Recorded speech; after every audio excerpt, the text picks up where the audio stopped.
through the projector. Most of the film stored in the shuttle covered material Myrna already knew. The Earthmen, clearly, had not denied any information to Rythar. Only one thing had been restricted: astronomy, and that would have made no difference if Myrna had not found the text in the ruins of the old village. The people on Rythar never saw the stars. They had no way of knowing or caring what lay above the rain mist. Myrna was more interested in the history of Earth, which she had never known before.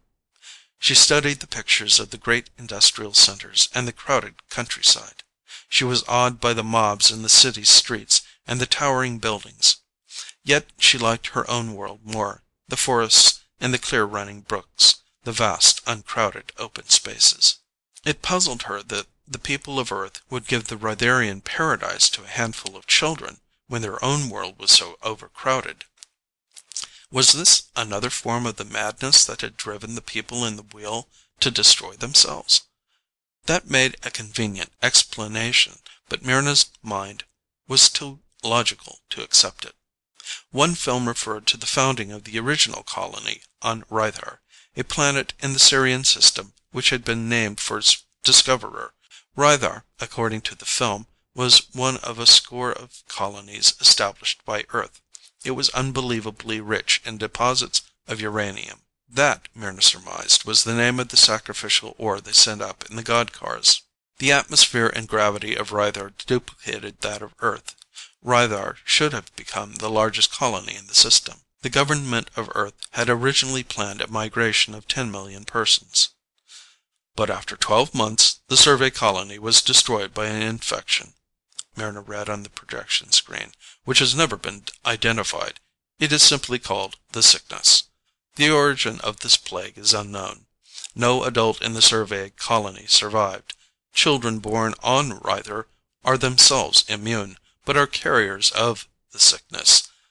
The first rescue team sent to save them died within 8 hours.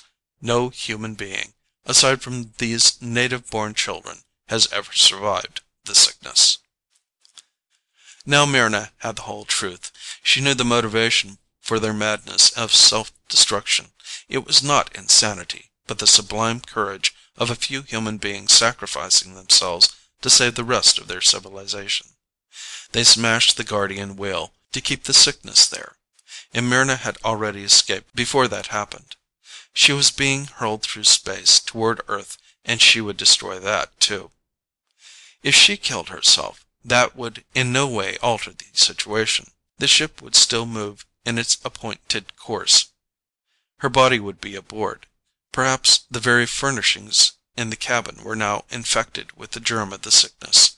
When the ship touched Earth, the fatal poison would escape.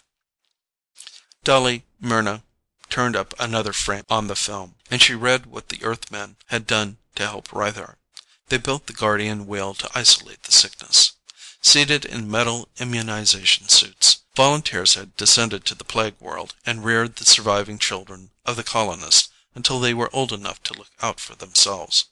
The answer house had been set up as an instructional device. As nearly as possible, the scientists in charge attempted to create a normal social situation for the plague carriers. They could never be allowed to leave Rythar, but when they matured enough to know the truth, Rythar could be integrated into the colonial system. Rytharian uranium is already a significant trade factor in the colonial market. An incidental byproduct of the Guardian Wheel is the hospital facility, where advanced cases of certain cancers and lung diseases have been cured in a reduced gravity or by exposure to cosmic radiation. Myrna shut off the projection. The words made sense, but the results did not, and she knew precisely why Earth had failed. When they matured. In those 3 words she had her answer.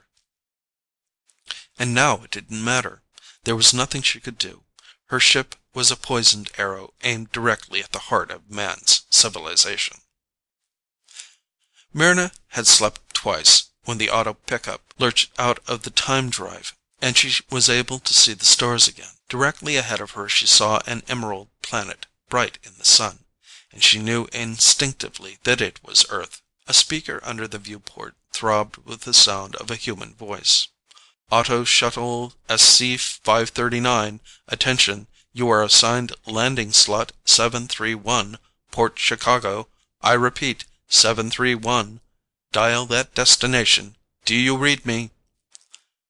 3 times the message was repeated before Mryna concluded that it was meant for her. She found 3 small knobs close to the speaker and a plastic toggle labeled Voice Reply. She snapped it shut and found that she could speak to the Chicago spaceport. Her problem was easily solved, then. She could say she came from Rythar. Without hesitation, Earth ships would be sent to blast her ship out of the sky before she would be able to land. But she knew she had to accomplish more than that. The same mistake must not be repeated again. "How much time do I have?" she asked. 34 minutes. "Can you keep this shuttle up here any longer than that?" "Lady, the auto pickups are on tape pilot. Come hell or high water, they land exactly on schedule."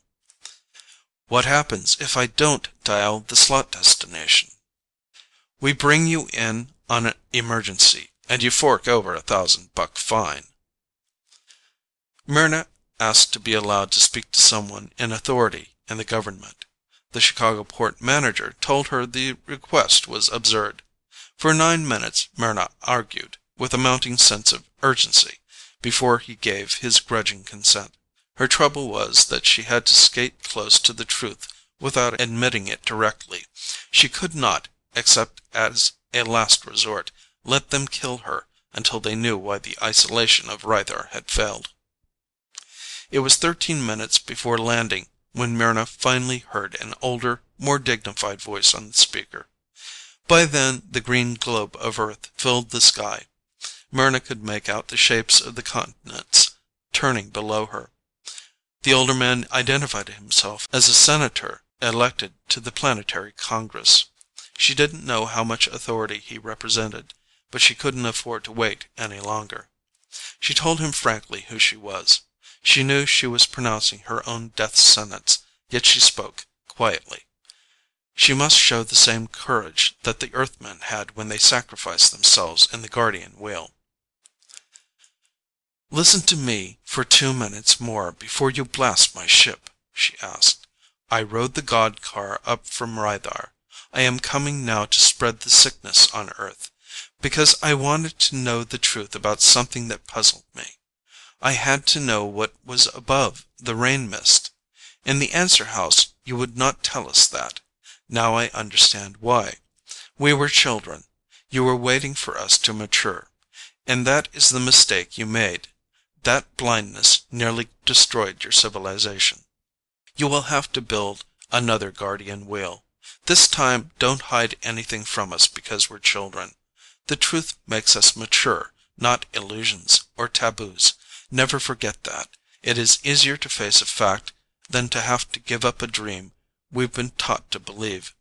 Tell your children the truth when they ask for it. Tell us, please. We can adjust to it. We're just as human as you are." Mryna drew a long breath. Her lips were trembling. Did this man understand what she had to say? She would never know. If she failed, Earth, in spite of its generosity and its courage, would one day be destroyed by children bred on too many delusions. "I'm ready," Mryna said steadily. "Send up your warships and destroy me." She waited. Less than 10 minutes were left. Her shuttle began to move more slowly. She was no more than a mile above Earth. She saw the soaring cities and the white highways twisting through green fields. 7 minutes left. Where were the warships? She looked anxiously through the viewport, and the sky was empty. Desperately, she closed the voice toggle again. "Send them quickly," she cried. "You must not let me land." No reply came from the speaker. Her auto shuttle began to circle a large city which lay at the southern tip of an inland lake. 3 minutes more. The ship nosed toward the spaceport. "Why don't you do something?" Mryna screamed. "What are you waiting for?" The shuttle settled into a metal rack. The lock hissed open. Mryna shrank back against the wall, looking out at what she would destroy